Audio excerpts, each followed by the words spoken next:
Hello everyone, how are you doing? This is MD Tech here with another quick tutorial. In today's tutorial, I'm going to show you guys how to update Chrome on the Chromium operating system or Chrome OS, and we're going to go ahead and jump right into it. So all you have to do is just actually open up Chrome, and then you would select the setting gear icon at the top right corner where it says Customize and Control Chromium or Chrome. Chrome is a derivative of Chromium, so it's going to be a virtually identical process here. But you're going to go ahead and just select that and then select the More Tools option, and then you're going to select the Help option and then select About Chrome. So again, in my case, it's going to say Chromium here. Now at this spot, it would begin automatically updating and seeing if there are any new builds available for Chrome.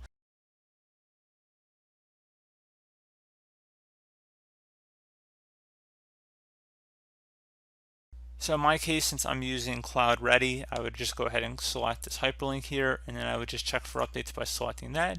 So pretty straightforward process here, guys. Not too much involved, to be honest, pretty straightforward. And as always, thank you for watching, and I do look forward to catching you all in the next tutorial. Goodbye.